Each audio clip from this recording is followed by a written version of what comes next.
folks, and welcome back to the channel. And as you can see, we have got Hamilton here today, and we've all seen the the Hamilton Khaki King and the field watches and all the rest of it.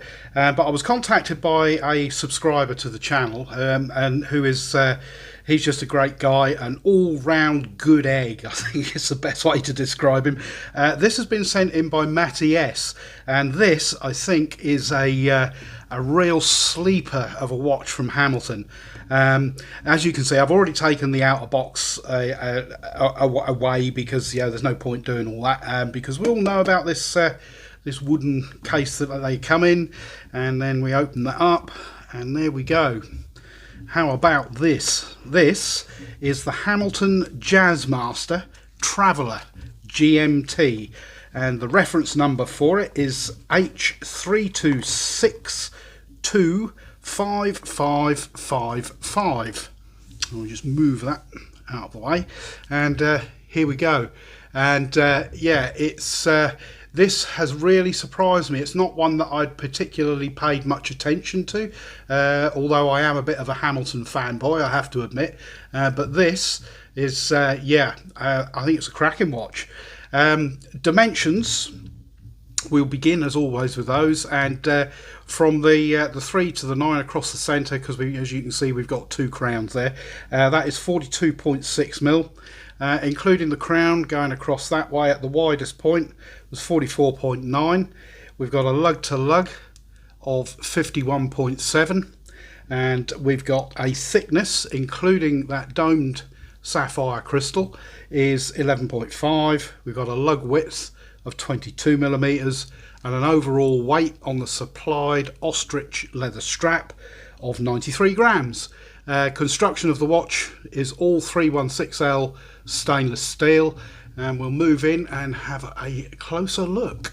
So there we go. As you can see, you've got those two polished signed crowns there with that polished element through the center of that, and some brushing down the outer edge of there. A nice downturn on those lugs. Then you've got the high polished chamfered edge moving back up to brushing. The brushing is, I mean, it's Hamilton's usual great standard, very nicely done. And then we've got the same on the other side. You've got a bit of high polishing on the top of the lug, and then you're brushing there, and high polished center section. The bezel is fixed, which is a brushed lower part with a thin polished top edge to it, and then you've got that that sapphire crystal, domed sapphire crystal, which just sits slightly proud of the case. And as you can see, we've got a silver sunburst dial, and yeah, I mean, it's done really well. The it's got a rotating inner bezel, which is the crown at the bottom here. Both crowns are screwed down, and if we unscrew that one and it pops out, as you can see, you've got your inner rotating bezel, which goes both ways. Then to screw it up, you set your bezel to where you want it, push the crown in, and then screw it up. No issue with the operation of that whatsoever. And I mean, obviously you've got your markers around the outer edge. I mean, you can use that bezel as a timer as well.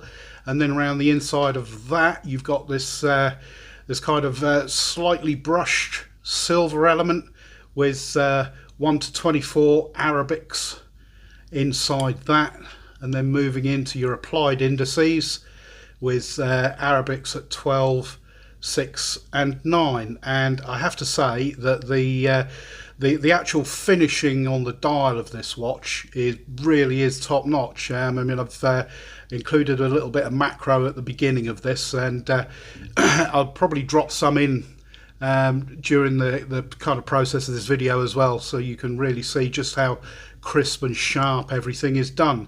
You've got the Hamilton script just below the 12, and then automatic 660 feet, which is the water resistance, which is 200 meters or 20 bar, and then above the 6 o'clock you've got the GMT. And to operate the GMT, you use the top crown. which you unscrew. If I've got any negatives with this watch, it wasn't a positive pop. There is a pop, but you kind of have to feel it. Once you've done it a few times, you'll know when it's there. But otherwise, it's a bit light on the pop, if you see what I mean, or if you get what I mean. And then you pop it out one position, and if you turn it towards you, you will change the date, which is nice and crisp, nicely done. No issues with that at all. And then if you go turn that going forwards, your GMT hand will move 1 hour at a time, and then that's how you set your date, and then push it in once you've achieved where you want to get your GMT hand.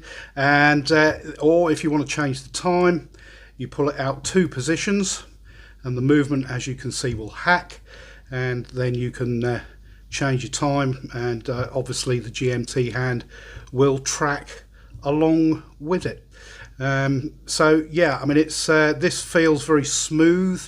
There's no grittiness or anything like that. It's really done very nicely.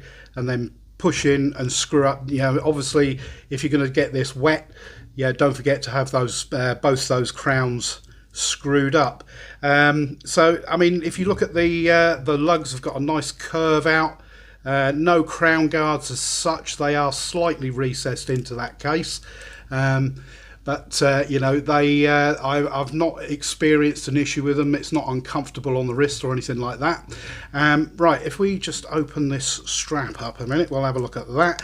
As I said, the strap is ostrich leather, calf leather on the inside. And Hamilton, I have heard criticisms, and some of the Hamiltons I've had that have had leather straps, they've not been great, but this is a really nice strap, I have to say. It's very well done.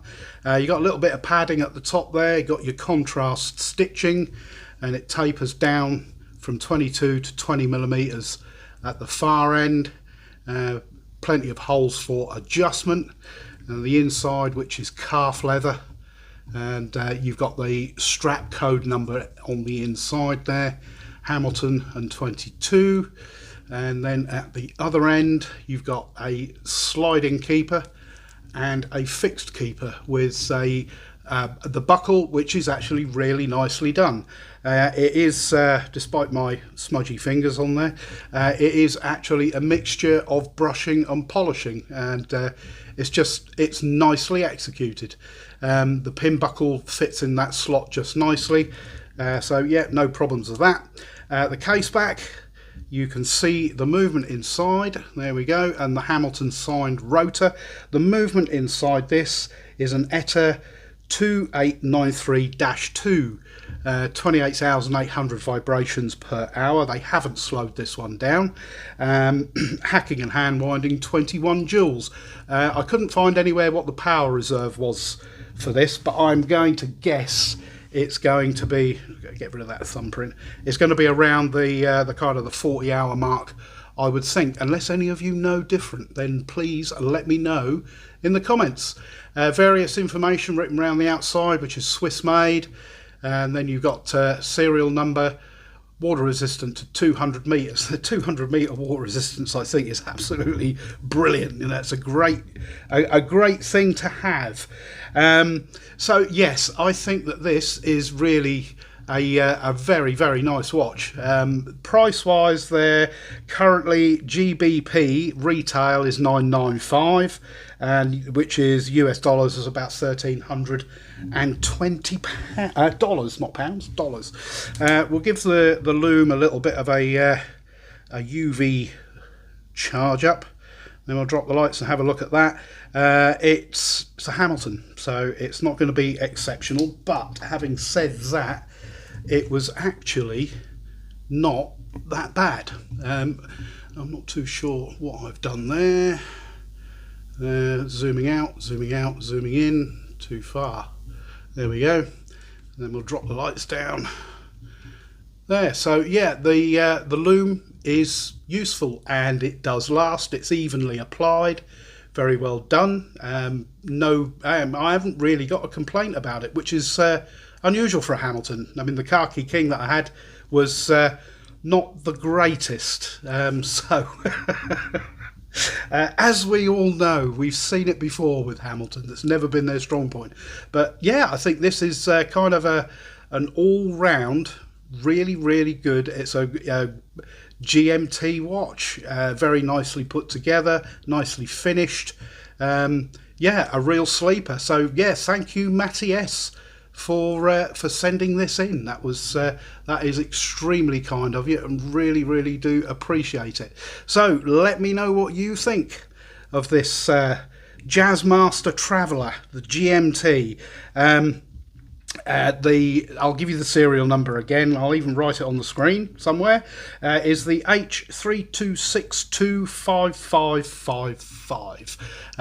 Let me know what you think. As I said, any other Hamiltons that you kind of like the look of, yeah, maybe we'll see if we can get some more in on the channel. I am a bit of a Hamilton fan, but yes, as I said, let me know what you think.